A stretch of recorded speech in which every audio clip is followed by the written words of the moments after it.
तो नमस्कार मित्रों, आपके अपने YouTube channel target entrance exam पे आप सभी लोगों का स्वागत है। जैसा कि रेगुलर की तरह आज भी हम लोग मैथ के कुछ इम्पोर्टेंट क्वेश्चंस हम लोग यहाँ पे करेंगे, ठीक है। और अपने चैनल को शेयर कर दिया करो, जिससे कि आपके जो साथीगण बीएड एंट्रेंस में बैठने वाले हैं उनको भी इस बात को फ़ायदा मिल सके, ठीक है। आज कॉपी और पेन लेकर क्वेश्चंस को सॉल्व करिएगा, जिससे कि आपकी प्रैक्टिस और बेहतर हो सके। और जो भी आंसर आया करे उसे कमेंट बॉक्स में राइट कर जरूर करते रहा करो। तो यहाँ पे जैसे क्वेश्चन नंबर आपका फर्स्ट है, dy/dx log mod of x is equal to, आपको ये बताना है कि इसका जो आंसर होगा वो 1/x होगा या फिर -1/x होगा या फिर x होगा या फिर -x होगा। तो बच्चों ये डिफ्रेंशिएशन का क्वेश्चन है, तो इसमें हम लोग क्या करेंगे कि dy/dx log mod of x है बच्चों। तो इसमें जो mod x जो होता है वो आपको मालूम है कि ये दो टाइप की वैल्यू एक्सप्लेन करता है कि mod x जो होता है ये x जैसे पॉजिटिव x तभी वैल्यू देगा जब यहाँ पे x की वैल्यू आपकी ग्रेटर होगी या फिर इक्वल होगी, यानी कि 0 से, ठीक है। या -x तभी देगा जब यहाँ पे इसकी वैल्यू लेस देन होगी 0 से, ठीक है। तो जो mod x होता है वो दो टाइप से एक्सप्लेन होता है कि mod x की वैल्यू प्लस पॉजिटिव तब होगी जब वो 0 से ग्रेटर हो या फिर इक्वल हो, या 0 से लेस देन हो या फिर लेस देन हो -x होगी। तो यहाँ पे हम लोग क्या करेंगे कि जब वैल्यू आपकी यहाँ पे लेस देन है, तो लेस देन में आपको मालूम है कि यहाँ पे लेस देन होगी, तो उसमें हम लोग क्या करेंगे, ठीक है। तो उसका जो डिफ्रेंशिएशन होगा लेस देन के लिए डिफ्रेंशिएशन आपका डायरेक्ट में कर रहा हूँ, तो माइनस का 1/x हो जाएगा और माइनस का 1 उसका करोगे -x का, तो -x का आपका माइनस का 1 हो जाएगा, तो माइनस से माइनस प्लस हो जाएगा ये, तो 1/x आएगा, ठीक है। इसी टाइप से अगर आपकी x की वैल्यू किसके लिए यूज किया था, जब x की वैल्यू 0 से लेस देन थी। अब हम लोग यूज कर रहे हैं x की वैल्यू जब 0 से ग्रेटर होगी या फिर इक्वल होगी, तो हम लोग क्या करेंगे कि यहाँ पे जैसे ग्रेटर के लिए देखना चाहते हैं तो उस समय भी आपकी 1/x होगी, और यहाँ पे क्या आएगा, x की जो डिफ्रेंशिएशन होगा वो 1 हो जाएगा, तो उसके लिए भी वैल्यू आपकी कितनी आ रही है, 1/x आ रही है। तो इसका मीनिंग ये हुआ बच्चों कि dy/dx जो होगा वो log mod x, इसको हम लोग क्या राइट कर सकते हैं, 1/x राइट कर सकते हैं। तो इसका जो करेक्ट सही आंसर आपका होगा वो ए ऑप्शन आपका करेक्ट होगा। इसी टाइप से हम लोग नेक्स्ट क्वेश्चंस करेंगे। आप लोग भी क्वेश्चंस को करते रहा करो, ठीक है। और जितनी ज़्यादा अच्छी प्रैक्टिस होगी उतना ही मैथ आपका स्ट्रॉन्ग होगा, ठीक है। प्रैक्टिस के ऊपर डिपेंड करती है मैथमेटिक्स। क्वेश्चन साथ साथ में सॉल्व किया करिएगा, ठीक है। और यहाँ पे नेक्स्ट क्वेश्चन आपके सामने दिखाई दे रहा होगा कि if y = 1 + x² tan inverse x, इसमें भी ये डिफ्रेंशिएशन का भी ये भी क्वेश्चन है। और इस क्वेश्चन में आपको क्या करना है बच्चों कि y = 1 + x² tan inverse x है, ठीक है। dy/dx कैलकुलेट करना है, तो आपको क्या करना होगा कि यहाँ पे प्रोडक्ट रूल यूज कर दीजिएगा बच्चों। तो यहाँ पे dy/dx डिफ्रेंशिएशन करोगे x की रिस्पेक्ट में जब हम लोग डिफ्रेंशिएशन करेंगे तो यहाँ पे 1 + x² को एज इट इज रखा, यानी फर्स्ट फंक्शन को एज इट इज रखा। सेकेंड फंक्शन का डिफ्रेंशिएशन करेंगे बेटा, तो tan इनवर्स x का जो डिफ्रेंशिएशन होता है वो 1/x² होगा।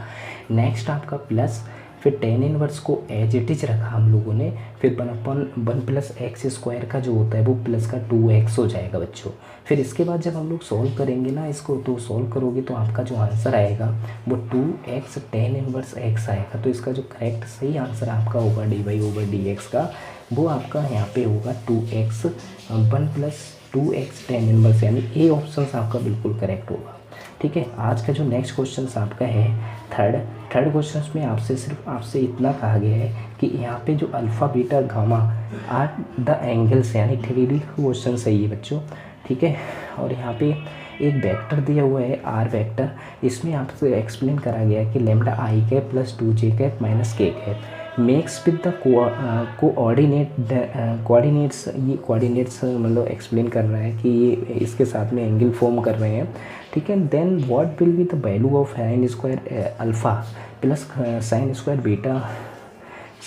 बीटा और प्लस sin² गामा को आपको रिप्रेजेंट करना है बच्चों, ठीक है। तो इसके लिए आपको क्या करना पड़ेगा कि आपने एक रिलेशन देखा होगा, क्वेश्चन सही से आपने रीड कर लिया होगा बच्चों। क्वेश्चन सही से रीड करने के बाद फिर हम लोग क्या करेंगे, यहाँ पे एक रिलेशन आपने रीड किया होगा कि कॉस स्क्वायर थीटा। देखो जब आपने 3 डायमेंशन आपने रीड किया होगा तो एक रिलेशन आपने जाना होगा। वो रिलेशन जो होता है बच्चों, वी नो डैट, ये थर्ड क्वेश्चन है आपका, वी नो डैट। यहाँ पे एक रिलेशन आप लोगों ने रीड किया होगा कि cos square alpha plus cos square beta और प्लस कॉस स्क्वायर गामा की जो वैल्यू होती है बच्चों वो 1 होती है। ठीक है, तो कॉस स्क्वायर अल्फ़ा को हम लोग रिप्रेजेंट कर सकते हैं 1 माइनस साइन स्क्वायर अल्फ़ा, क्योंकि हम लोग कन्वर्ट करेंगे यहाँ से 1 माइनस साइन स्क्वायर बीटा और plus 1 minus sine square gamma और इक्वल टू 1। तो यहाँ से 1 प्लस 1 ये 3 हो जाएगा बच्चों, और 3 और ये माइनस का 3। ठीक है, यहाँ पे कितना आ जाएगा ये sine square alpha minus sine square beta, ठीक है, माइनस का sine square gamma equal to 1। तो ये उधर साइड ले जाओगे तो आपका ये क्या बन जाएगा, आपको मालूम होगा कि यहाँ पे जो बनेगा, यहाँ पे जब सॉल्व करेंगे इसको तो आपका क्या हो जाएगा बच्चों, sine square B alpha plus sine square beta और प्लस का sine square gamma is equal to, अब ये जो 1 है वो उधर साइड लेकर आएंगे 3 माइनस 1 यानी 2। इसकी जो वैल्यू होगी वो किसके इक्वल आ रही है, इसकी जो वैल्यू कैलकुलेट होकर आ रही है बच्चों वो कितना आ रहा है, 2 आ रहा है। तो इसका जो सही करेक्ट आंसर आपका होगा वो 2 होगा। इसके आगे जो नेक्स्ट क्वेश्चन आपके सामने काफ़ी इंपॉर्टेंट क्वेश्चंस थे ये। ठीक है, जो भी क्वेश्चन हमारी टीम द्वारा लाए हुए होते हैं वो काफ़ी प्रैक्टिस पेपर से पिकआउट किए होते हैं, एनालिसिस किए हुए होते हैं, तो इसलिए आप लोग सही से प्रैक्टिस करा करिएगा। ठीक है, तो यहाँ पे जैसे 4th क्वेश्चन आपके सामने है, 4th क्वेश्चन कि आपसे इसमें कहा गया है कि if 2 vectors A vector and B vector are 0, ठीक है, 0 वेक्टर है ये 0 वेक्टर हैं तो एंड नॉन कोलिनियर, यानी कि साथ में नॉन कोलिनियर भी हैं। आपसे ये कहा जा रहा है कि then which of the following for the value of X, X के किस मान के लिए, एक्स की किस वैल्यू के लिए जो वेक्टर है आपका पी वेक्टर और क्यू वेक्टर वो कोलिनियर होगा बच्चों। तो कोलिनियर की जो कंडीशन होती है, तो यहाँ पे देखिए क्वेश्चन सब लोगों ने देख लिया होगा। ठीक है, अब हम लोग यहाँ पे क्या कर रहे हैं कि यहाँ पे एक चीज़ यहाँ पे जो आपसे कहा गया है, जैसे ये 4th क्वेश्चन है आपका, ठीक है, इसका सलूशन आप लोग करोगे तो यहाँ से स्टार्ट करेंगे कि यहाँ पे ये पी वेक्टर और क्यू वेक्टर के बीच में एक रिलेशन है कोलिनियर, यानी इस कोलिनियर होने के लिए आपकी एक्स की वैल्यू कैसी होनी चाहिए, कितनी होनी चाहिए, किस मान के लिए, यानी कि एक्स के किस मान के लिए ये कोलिनियर बनेगा, ये आपको बताना है।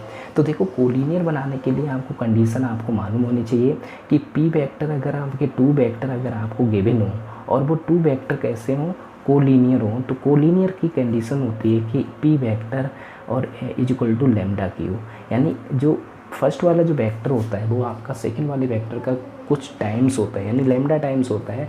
लेमडा टाइम्स का मतलब ये हुआ कि 2 टाइम्स होगा, 2 का यानी डबल होगा या थ्राइज होगा या फ्रैक्शनल वैल्यू में उसका ट्वाइस होगा, टाइम्स होगा। तो लेमडा की वैल्यू यहाँ पे कुछ भी हो सकती है, वो this is a constant value. ठीक है, पी वेक्टर आपके सामने गिवन है बच्चों, यहाँ पे x माइनस 2 ए वेक्टर प्लस बी वेक्टर और इज इक्वल टू लेमडा, और यहाँ पे x प्लस 1 ए वेक्टर माइनस बी वेक्टर। जब हम लोग यहाँ पे क्या करेंगे कि ये भी ए वेक्टर ये भी बी वेक्टर, तो यहाँ पे कंपेयर कराएंगे तो आपका क्या आ जाएगा, x minus 2 x plus lambda x plus lambda. ठीक है, ये आया। ठीक है, अब हम लोग क्या करेंगे कि यहाँ से x की वैल्यू कैलकुलेट करेंगे। तो x की वैल्यू कैलकुलेट करने के लिए आपको क्या करना पड़ेगा कि यहाँ पे x की वैल्यू कैलकुलेट करना है बच्चों। तो यहाँ से जब हम लोग सॉल्व करेंगे तो ये आपका आ जाएगा x, ठीक है, x माइनस लेमडा एक्स और इक्वल टू लेमडा प्लस 2, ठीक है, लेमडा प्लस 2 लेमडा। तो बच्चों इसके बाद क्या करेंगे कि यहाँ पे भी अगर हम लोग कंपेयर कराएंगे तो यहाँ पे जो वैल्यू आपकी आएगी वो वैल्यू आपकी आएगी, तो यहाँ पे जैसे ये लेमडा यहाँ पर भी हो जाएगा, जैसे ब्रैकेट यूज करोगे तो यहाँ पे भी आपकी लेमडा की जो वैल्यू होगी बी वेक्टर की कंपेयर कराओगे तो माइनस का लेमडा और इज इक्वल टू यहाँ पे 1 आ रहा है तो 1 होगी। तो लेमडा की वैल्यू यहाँ से क्या आ जाएगी बच्चों, माइनस का 1 आ जाएगी। और इस लेमडा की वैल्यू जब हम लोग इधर साइड पुटअप करेंगे तो माइनस का लेमडा यानी माइनस का 1 है, 1 यहाँ पे आपका कितना आ जाएगा, प्लस का 1 एक्स आ जाएगा। ठीक है, और इधर साइड अगर माइनस का 1 और प्लस का 2 और यहाँ पे 2x हो जाएगा और इधर साइड आपका 1 आ जाएगा। तो यहाँ से जो x की वैल्यू यहाँ पे कैलकुलेट होके आएगी वो 1/2 आएगी। यानी 1/2 वैल्यू के लिए ये दोनों वेक्टर आपके कैसे होंगे, कोलिनियर होंगे। यानी आपसे ये कहा गया था कि a वेक्टर और b वेक्टर जो है वो नॉन कोलिनियर है और जीरो भी हैं, ठीक है, नॉन कोलिनियर भी हैं और जीरो भी हैं, ऐसा आपसे कहा गया था। आपसे कहा गया था कि x की किस मान के लिए यानी ये दोनों वेक्टर आपके हैं वो कोलिनियर होंगे। तो कोलिनियर की जो कंडीशन होती है बच्चों वो p vector equal to lambda q vector होता है। तो यहाँ पे p वेक्टर हम लोगों ने राइट करा, फिर लैम्डा राइट करा, फिर q वेक्टर हम लोगों ने राइट करा, फिर एक दूसरे की कोफिशिएंट की हम लोगों ने क्या करा दिया, कंपेयर करा दिया। तो इधर a वेक्टर का कोफिशिएंट हम लोगों ने राइट करा, इधर b वेक्टर का कोफिशिएंट राइट करा, ठीक है। तो यहाँ से x की वैल्यू कैलकुलेट होके आ गई आपकी x इक्वल टू 1/2। तो यहाँ पे जो सही करेक्ट आंसर होगा वो आपका 1/2 होगा बच्चों, ठीक है। नेक्स्ट क्वेश्चन है आपका फिफ्थ क्वेश्चन में आपके सामने शो हो रहा होगा। फिफ्थ क्वेश्चन में आपसे कहा गया है कि यहाँ पे what is the area of the region. आपको रीजन का एरिया कैलकुलेट करना है। क्या कैलकुलेट करना है? रीजन का एरिया कैलकुलेट करना है बच्चों। और आपको ये बताना है कि यहाँ पे, ठीक है, बाउंड्री रीजन का एरिया कैलकुलेट करना है। और एक लाइन दी हुई है y इक्वल टू x और एक लाइन आपकी y इक्वल टू 0 और x इक्वल टू 0। तो हम लोग यहाँ पे क्या कर लेंगे कि एक डायग्राम बना लेंगे, कोऑर्डिनेट एक्सिस ड्रॉ की, ठीक है। ये तो मालूम है कि ये x एक्सिस होती है बच्चों और ये आपकी y एक्सिस होती है, ठीक है। ये कौन सी एक्सिस है? y। और यहाँ पे बात की जा रही है y इक्वल टू mx, यानी mx वाली जो लाइन होती है वो ओरिजिन से पास होती है, तो वो इस टाइप की होगी, y इक्वल टू mx को रिप्रेजेंट कर रही है। y इक्वल टू 0 आपका इस लाइन पे होता है, तो इसका मतलब इस वाली लाइन पे y इक्वल टू 0 होगा। यानी x एक्सिस की बात हो रही है। x इक्वल टू जो 4 होगा, सपोज करो ये 4 है, तो ये y एक्सिस के पैरेलल लाइन होगी आपकी इस टाइप से। तो इस टाइप से ये लाइन थोड़ी सी और नीचे ड्रॉ कर ले रहा हूँ, थोड़ा और फील हो रहा है। तो यहाँ पे हम लोग क्या करेंगे कि यहाँ पे जो है, यहाँ पे ये जो लाइन हो जाएगी वो x इक्वल टू 4 होगी बच्चों, x इक्वल टू 4। और इस लाइन के बिटवीन हम लोगों को बाउंडेड एरिया हमें कैलकुलेट करना है कि इसके बीच में जो बाउंडेड एरिया आ रहा है वो कितना होगा। इसके कोऑर्डिनेट आपके 0,0 होंगे और ये आपको मालूम है कि इसके कोऑर्डिनेट आपकी जो x है ये 4,0 होगा। तो ये 0 to 4 यानी कि आपका फॉर्म हो रहा है। तो इसका आपको एरिया कैलकुलेट करना है। ये एरिया कैलकुलेट करने के लिए आपको क्या करना होगा कि ये 4 है, ठीक है। और इसके और भी तरीके हैं, देखो हमें इंटीग्रल से सॉल्व करना है, जैसे इंटीग्रेशन से। तो आपको क्या करना होगा कि यहाँ पे जैसे ये वाली जो लाइन है और इस वाली एक्सिस के बिटवीन जितना एरिया आपका बाउंड हो रहा है तो उसको हम लोगों को कैलकुलेट करना है।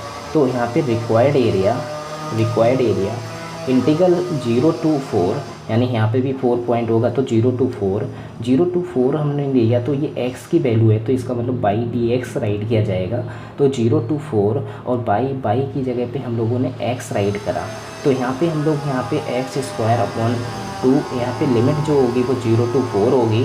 और 4 का स्क्वायर कितना हुआ? 16/2 माइनस 0 और 2 8 जा 16, यानी इसका जो आंसर आएगा वो 8 स्क्वायर यूनिट आ जाएगा बच्चों। तो यहाँ पे बी ऑप्शन आपका बिल्कुल करेक्ट होगा। नेक्स्ट क्वेश्चन आपका 6 है। 6 क्वेश्चन में आप लोगों को क्या करना है? 6 क्वेश्चन में एक कर्व दिया हुआ है और उस कर्व में आपको ये बताना है कि x और y की जो वैल्यू है वो 0 से ग्रेटर और इक्वल टू है। तो what is the bounded area? आपको बाउंडेड एरिया कैलकुलेट करना है कि कोऑर्डिनेट एक्सिस का बाउंडेड एरिया कितना होगा। ये कैलकुलेट करने के लिए आपको क्या करना होगा कि यहाँ पे जैसे बाउंडेड एक्सिस के बिटवीन, ठीक है, ये x एक्सिस है और ये y एक्सिस है, यानी इन जो एक्सिस आपकी हैं ये y डैश हो जाएगी, ये y x डैश हो जाएगी। आपसे ये कहा गया है कि x और y की जो वैल्यू है वो 0 से ग्रेटर है। 0 से ग्रेटर होने का मीनिंग ये हुआ कि यहाँ पे जो ये फर्स्ट क्वाड्रेंट में होगा, फर्स्ट क्वाड्रेंट होने का मीनिंग ये हुआ कि यहाँ पे फर्स्ट क्वाड्रेंट में होगा। तो यहाँ से हम लोग फंक्शन आपके सामने दे देना, फंक्शन है आपके √x प्लस √y और इक्वल टू √a।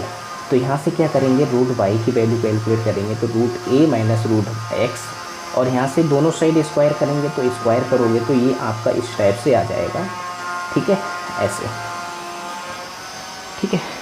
जब यहाँ पे ये वाली जो लाइन होगी, ये जो कर्व होगा वो x एक्सिस पे किस पॉइंट पे कट करेगा? तो x एक्सिस पे कट करने के लिए आपको मालूम है कि ऑन x एक्सिस पे जो y की वैल्यू होती है वो 0 होती है बच्चों। जीरो होगी तो इसका मतलब बाई जीरो हुआ तो एक्स की वैल्यू आपकी आ जाएगी, यानी रूट एक्स आपका आ जाएगा रूट ए के equal, it means x is equal to a आ जाएगा। तो इसके जो कोऑर्डिनेट आपके बनेंगे वो आपके बन जाएंगे ए कॉमा जीरो, ठीक है। यहाँ पे सपोज कर लो कि ये ए कॉमा जीरो यहाँ पर आ रहा है, ठीक है। फिर इसके बाद हम लोग क्या करेंगे, ऑन बाई एक्सिस की बात करेंगे। तो बाई एक्सिस पे एक्स की वैल्यू जो होती है वो जीरो होती है, और एक्स की वैल्यू जीरो हो जाएगी तो ये सिर्फ रूट ए बचेगा, रूट ए का स्क्वायर जो होगा वो क्या हो जाएगा, ए हो जाएगा। तो बाई की वैल्यू कितनी आ जाएगी, ए। तो यहाँ से जो कोऑर्डिनेट आपके फॉर्म होंगे तो ए कॉमा जीरो होंगे। तो सपोज करो ए कॉमा जीरो आपका यहाँ पर है, सॉरी यहाँ पे जीरो कॉमा ए होगा क्योंकि ऑर्डिनेट आपका पीछे राइट किया जाता है। तो ऑर्डर पेयर हो गया आपका जीरो कॉमा ए। तो जीरो कॉमा ए इस टाइप की एक लाइन होगी, कर्व होगा, ठीक है। वो आपको फाइंड आउट करना है। तो आपको क्या करना है कि अगर हम लोगों ने यहाँ से ये ओरिजिन होगा आपका जीरो कॉमा जीरो, तो आपको रिक्वायर्ड एरिया कैलकुलेट करना है कि इसका एरिया कितना होगा। इस वाले क्वेश्चंस में भी आपसे कहा गया है कि इनके बीच में जो कोऑर्डिनेट एक्सेज हैं उनके बीच में जो आपका बाउंडेड एरिया है उसको कैलकुलेट करना है कि वो कितना होगा। तो रिक्वायर्ड एरिया का जो फार्मूला है वो आपको मालूम है कि इंटीग्रल, और इंटीग्रल आपको मालूम है कि अगर हम लोग जीरो से ले रहे हैं, जीरो टू ए लिया हम लोगों ने, ठीक है। जीरो टू ए लिया तो जीरो टू ए लेने पे आपको कौन सा लेना होगा, बाई डी एक्स लेना होगा। तो बाई डी एक्स लेने के लिए आप क्या करोगे कि यहाँ पे जैसे ये लिया हम लोगों ने, ठीक है, जीरो टू ए, और यहाँ पे हम लोगों ने लिया रूट ए माइनस रूट एक्स का होल स्क्वायर और डी एक्स ये लिया, ठीक है। और जब हम लोगों ने ये लिया तो इसका स्क्वायर आप ओपन कर सकते हो, जीरो टू ए, और यहाँ पे ए आएगा, यहाँ पे प्लस का एक्स आएगा, माइनस का two root A root X आएगा, ठीक है, और डी एक्स आएगा बच्चों। फिर इसके बाद हम लोग इसको सोल्व करेंगे तो ये ए एक्स आएगा, ध्यान रखना। इसका इंटीग्रेशन करोगे ए एक्स, और यहाँ पे जो इंटीग्रेशन आएगा वो a x square upon two minus two root a, ये तो कॉमन आ जाएगा कांस्टेंट टर्म है, और ये रूट एक्स का जो हो जाएगा वो एक्स की 3/2, 1/2 में 1 ऐड करोगे नीचे आपका जितना पावर उतना ही, और ये आपका इस टाइप से राइट कर लिया जाएगा। इसकी जो लिमिट होगी वो जीरो टू ए होगी, जीरो टू ए होगी। तो ये थोड़ा सा सही करेंगे हम लोग। सही करने के बाद ए एक्स, ठीक है, a x plus x square upon two और माइनस का 4/3 रूट ए एक्स की पावर 3/2 और जीरो टू ए, ठीक है। जीरो टू लोअर लिमिट आपकी जीरो है तो यहाँ पे भी जीरो रखोगे, यहाँ पे भी जीरो रखोगे, तब जीरो हो गया। तो लोअर लिमिट तो आपका जीरो हो गया, ठीक है। अब यहाँ पे हम लोग क्या करेंगे, अपर लिमिट से पुटअप करेंगे तो ये ए स्क्वायर हो जाएगा और प्लस ए स्क्वायर अपन टू, और यहाँ पे आपका आ जाएगा 4/3 और रूट ए, और यहाँ पे ए रखोगे ए की पावर 3/2, और यहाँ पे आपका आ जाएगा दिस, ठीक है। और फिर इसके बाद a square plus A square upon two minus 4/3, ये 1/2 पावर है। 1/2 में अगर 3/2 पावर ऐड करोगे तो मुझे लगता है कि यहाँ से 4/2 यानी 2 आ जाएगा। तो सिर्फ ए स्क्वायर आपका फॉर्म होगा। तो यहाँ पे 2a स्क्वायर यानी 2 + 1 3, 3/2 3a square upon 2 minus 4/3 a square. यहाँ से अगर हम लोग कैलकुलेट करेंगे तो ये 6 आ जाएगा।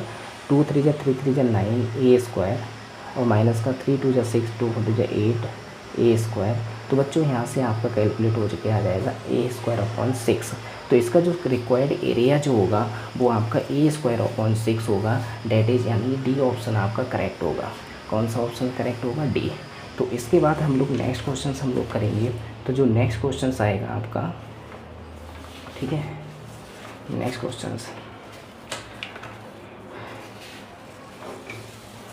क्वेश्चंस करेंगे बच्चों। यहाँ पे जैसे 7th क्वेश्चन आपके सामने दिया हुआ है, आपसे कहा गया है कि देयर आर 30 एम्प्लॉइज और in a company and their average salary is 500 in another company 2 employees are employed and their average salary 600 rupees. Average of employees by combining both companies, what is the salary? यानी हमें उस employ की salary बतानी है कि जो combining both company के employees होंगे उनकी एवरेज सैलरी क्या होगी, ये आपको कैलकुलेट करके बताना है। इस टाइप के जो क्वेश्चंस होते हैं बेटा वो हम लोग कई बार कर चुके हैं, क्योंकि पिछली बार भी आपको ध्यान हो कि मेल और फीमेल हमें उनका रेशियो कैलकुलेट करना था या मेल फीमेल का हमें नंबर कैलकुलेट करना था, ऐसा कुछ था। तो वो भी क्वेश्चन हम लोगों ने एवरेज के मेथड से उसी से किया था कंबाइनिंग वाले के लिए।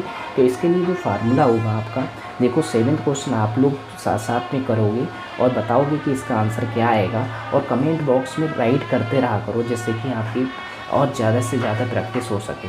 ठीक है, इसमें हम लोग क्या करेंगे कि जैसे 7th क्वेश्चन में आपसे कहा गया है कि यहाँ पे जो दो कंपनियाँ हैं, एक फर्स्ट कंपनी है जिसमें आपके 30 एम्प्लॉइज़ हैं। फर्स्ट कंपनी में आपके कितने एम्प्लॉइज़ हैं बच्चों? फर्स्ट कंपनी में आपकी एम्प्लॉइज़ हैं N1, यानी फर्स्ट कंपनी के एम्प्लॉइज़ का नंबर हम लोगों ने N1 अजूम किया, वो 30 है। और फर्स्ट कंपनी का जो एवरेज है वो आपने अजूम कर लिया कि यहाँ पे जो एवरेज आ रहा है वो 5x1 अजूम करा, x1y।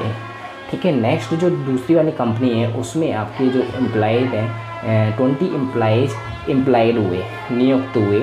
तो यहाँ पे 20 एम्प्लॉयज हुए और x2 बार, यानी यहाँ पे जो एवरेज आपका गिवन है वो एवरेज है वो 600 है सैलरी का।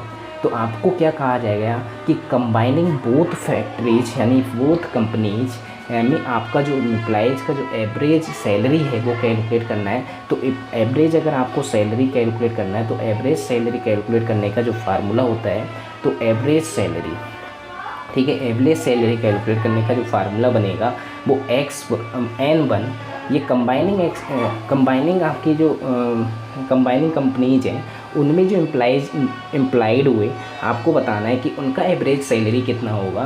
तो x1 हम लोग क्या करते हैं कि ये कंबाइनिंग का है, तो कंबाइनिंग के लिए हम लोग यही कैलकुलेट करते हैं कि N2 x2 bar upon N1 plus N2। ठीक है, N1 कितना है 30 और x1 बार आपका 500 है, और प्लस 20 इंटू 600 अपॉन 30 प्लस 20। ठीक है, इसको सॉल्व करेंगे हम लोग, इसको सॉल्व करेंगे 5 3 जा 15,000 होगा आपका। ठीक है, और इधर साइड 6 2 जा 12,000 हो जाएगा, और अपॉन में 30 प्लस 20 ये आपका आ जाएगा 50। तो इसको हम लोग ऐड करेंगे तो ये आपका आएगा 27,000 और अपॉन 50। 0 से 0 कैंसिल करेंगे तो यहाँ से जब हम लोग डिवाइड करेंगे 5 5 जा 25, 2 बचा, 5 4 जा 20 और ये 540। तो इसकी जो एवरेज आपकी एवरेज सैलरी हो जाएगी वो आपकी 520 रुपीज़ हो जाएगी। तो 520 रुपीज़ आ रहा है, तो इसका मतलब ये हुआ कि ए ऑप्शन यहाँ पे करेक्ट होगा। इसके आगे जो नेक्स्ट क्वेश्चन आपके सामने है कि यहाँ पे जो ज्योमेट्रिक यानी जीपी से रिलेटेड ये क्वेश्चंस है, आपको ये बताना है कि इसमें ज्योमेट्रिक मीन क्या होगा कि एक कोई सीरीज आपके सामने गिवन है, क्या गिवन है सीरीज। तो क्वेश्चंस आपके सामने हैं कि यहाँ पे find geometric mean of given series, और ऑप्शंस आपके सामने, सॉल्व करके बताइए कि इसका आंसर क्या आएगा। ठीक है, सॉल्व करके बताइए कि इन क्वेश्चंस का आंसर क्या आएगा, इस क्वेश्चंस का आंसर क्या आएगा। तो यहाँ पे जैसे 8 क्वेश्चंस है, तो इस 8 क्वेश्चंस में आपने देखा होगा, मैं एक थोड़ा सा जनरल बता रहा हूँ कि यहाँ पे A, B, C अगर इस टाइप से 3 टर्म आपको सामने गिवन हो तो उनका ज्योमेट्रिक मीन कैलकुलेट करने का जो फार्मूला होता है, ज्योमेट्रिक मीन कैलकुलेट करने का कि बीच वाला जो टर्म होता है तो उसका स्क्वायर करते हैं, आगे पीछे जो टर्म लगे होते हैं उनकी मल्टीप्लाई कर देते हैं। तो इनके बीच में ज्योमेट्रिक यानी कि ये जो B होता है वो क्या कहलाएगा, इन वो दोनों नंबर के क्यूब nth रूट यानी 1/nth, ठीक है, या स्क्वायर रूट क्या एक्सप्लेन करता है, ज्योमेट्रिक मीन को एक्सप्लेन करेगा। तो बी की वैल्यू अगर कैलकुलेट करोगे तो ये ऐसे ही तो राइट करते थे हम लोग, ठीक है, इस टाइप से राइट करते हैं। तो यहाँ पे कहने का मतलब ये हुआ कि हमें इन ज्योमेट्रिक मीन अगर इन सीरीज़ का कैलकुलेट करना है, आपको जो भी आपकी सीरीज़ यहाँ पे गिवन है, इस सीरीज़ का आपको क्या करना है, ज्योमेट्रिक मीन कैलकुलेट करना है। तो आपके जितने सारे नंबर आ रहे हैं तो उन सब का क्या कर लोगे, प्रोडक्ट कर लोगे। प्रोडक्ट कर लोगे तो इट मीन्स यहाँ पे जैसे लिखोगे कि गिवन जीपी, आपको जीपी गिवन है 1, 4, 2, 4, 8, डेटेस यानी अप टू 2 की पावर n। ठीक है, तो इसका मतलब ये हो कि इसको 1 की पावर यानी कि इसी टाइप से राइट कर लो, इसको 2 की पावर 1, 2 की पावर 2, ठीक है, इसको 2 की पावर 3 राइट करेंगे, अप टू यानी 2 की पावर n राइट करोगे। तो इसमें क्या होगा कि यहाँ पे जो जीपी सीरीज आपकी बढ़ रही है, तो इसमें जो होगा, इसमें अगर हमें ज्योमेट्रिक मीन कैलकुलेट करना है तो ज्योमेट्रिक मीन कैलकुलेट करने का जो फार्मूला होता है तो 1 × 2 की पावर, ठीक है, 1 और इंटू 2 की पावर 2, 2 की पावर 3, अप टू यानी कि 2 की पावर n की होल पावर 1/n, यानी यहाँ पे जो पावर होगी उसकी राइट करेंगे हम लोग। तो यहाँ पे जब भी ज्योमेट्रिक मीन कैलकुलेट करना होता है किसी भी सीरीज़ का, तो उसमें हम लोग क्या करते हैं कि 1/1 इंटू 2 की पावर 2 और 2 की पावर 3 अप टू यानी कि 2 की पावर n। तो यहाँ पे जो आपका आ रहा है, आपने देखा होगा कि मल्टीप्लाई में अगर बेस सेम होते हैं तो बच्चों क्या कर लेते हैं, ये पावर आपकी ऐड हो जाती है। तो यहाँ पे 1 से मल्टीप्लाई करने पे कोई फ़र्क नहीं पड़ेगा, तो 1 से मल्टीप्लाई करने पे कोई फ़र्क नहीं पड़ेगा। तो हम लोग ऊपर अगर हम लोग ऐड करेंगे तो 1 + 2 + 3 अप टू n तक है ये, और 1/2 n टर्म का जो सम होता है वो आपने सीखा था, मैंने बताया भी था आपको, n + 1/2 की होल पावर 1/n। अब ये मल्टीप्लाई करोगे तो ये कैंसिल हो जाएगा, तो 2 की पावर आपकी कैलकुलेट होके आएगी 2 की पावर n + 1/2। काफ़ी इंपॉर्टेंट क्वेश्चंस होते हैं, डेली प्रैक्टिस किया करो, ठीक है। और यहाँ पे जो इसका आंसर जो करेक्ट आपका आएगा वो 2 की पावर n + 1/2, ये वाला करेक्ट आंसर होगा। इसके बाद जो नेक्स्ट क्वेश्चन है आपके सामने वो आपका 9th क्वेश्चन है, और 9th क्वेश्चन आपका मेंसुरेशन से रिलेटेड है, क्योंकि मेंसुरेशन वाले चैप्टर से हम लोग एरिया और वॉल्यूम कैलकुलेट करते हैं। तो इसमें आपसे क्या कहा गया है कि एक आपको हालो सिलेंडर गिवन है, हालो सिलेंडर गिवन है, तो उसका आपको डायमीटर गिवन है कि यहाँ पे 14 सेंटीमीटर है।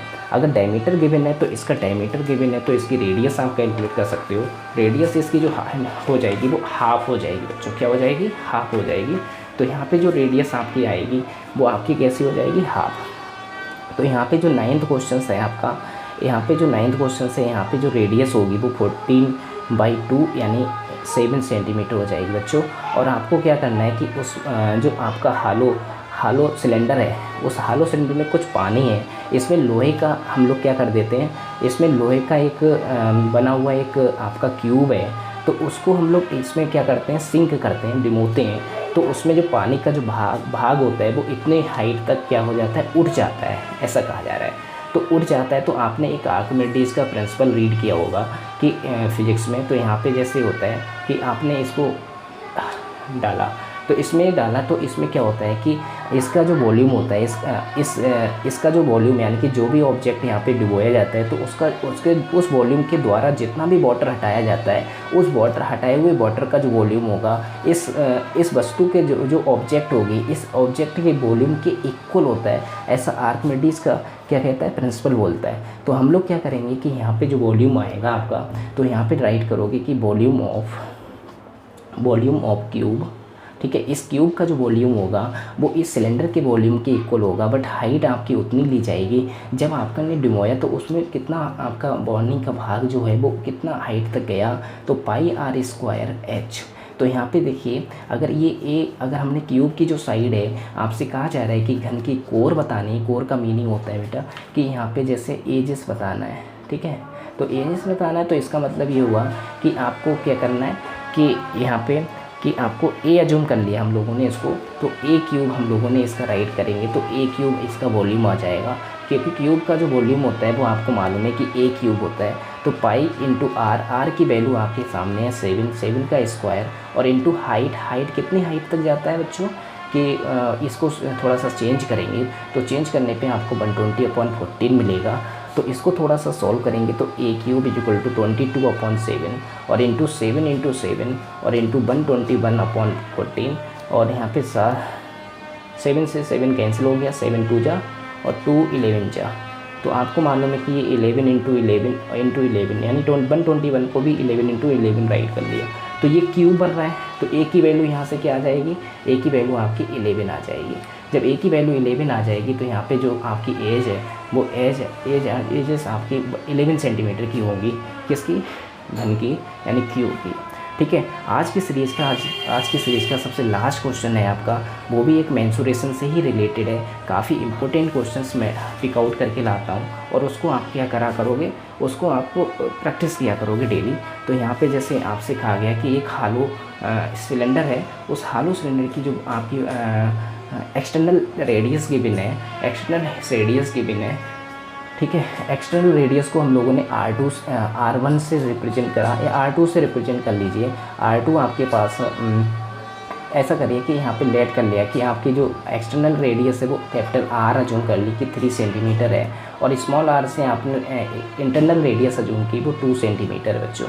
2 सेंटीमीटर है। तो आपसे कहा गया कि यदि बेलन का आयतन कितना हो, 110 सेंटीमीटर क्यूब हो, तो बेलन की हाइट कितनी होगी, यानी सिलेंडर की हाइट बतानी है। तो वॉल्यूम कैलकुलेट करने का जो फार्मूला है, एच हमें क्या करना है, कैलकुलेट करना है। तो वॉल्यूम कैलकुलेट करने का जो फार्मूला होता है वो तो आपको मालूम है कि वॉल्यूम कैलकुलेट करने का जो फार्मूला है, ठीक है, वॉल्यूम करने का जो फार्मूला है वो पाई आर स्क्वायर एच होता है। तो पाई की वैल्यू 22/7 और इंटू आर देखिए यहाँ पे आपका कैसा भी किस टाइप का, यानी कि ये सिलेंडर है, हालो सिलेंडर है। तो हालो सिलेंडर के लिए जो फार्मूला होता है, सॉरी यहाँ पे हालो सिलेंडर के लिए फार्मूला यूज होगा, तो उसके लिए जो रेडियस यूज की जाएंगी तो वो R square minus R square किया जाएगा। तो ये हालो सिलेंडर के लिए फार्मूला होता है बच्चों। तो यहाँ पे 22/7 और इंटू आर कितना है 3 का स्क्वायर करोगे तो 9, और यहाँ पे स्मॉल आर आपका 2 है, 2 का स्क्वायर करोगे तो 4, और इंटू हाइट कैलकुलेट करनी है। वॉल्यूम आपके सामने गिवन है 110। तो इसको जब हम लोग सॉल्व करेंगे तो 110 और इंटू यहाँ पे 7 आ जाएगा अपॉन में 22 और ये 5h हो जाएगा। अब जब इसको सॉल्व करोगे तो 11 बन जाए 11 और 11 2 जा हुआ आपका, और 2 5 जा 10 और 5 से 5 कैंसिल हुआ, यानी हाइट की वैल्यू आ जाएगी आपकी 7 सेंटीमीटर। ठीक है, 7 सेंटीमीटर। तो इसका जो करेक्ट आंसर आपका होगा वो 7 होगा। ठीक है, आज की सीरीज़ का ये लास्ट क्वेश्चन था। डेली रेगुलर आपको मालूम है कि विज्ञान वर्ग के मैथ के कुछ इंपॉर्टेंट क्वेश्चन आपकी तैयारी को अच्छा बनाने के लिए लेकर आता हूँ, और इस चैनल को शेयर भी किया करो। ठीक है, शेयर भी किया करो और क्वेश्चंस को सॉल्व करने अपने आप से किया करो। जय हिंद, जय भारत। आज के लिए इतना ही रखते हैं हम लोग। ठीक है, थैंक यू सो मच।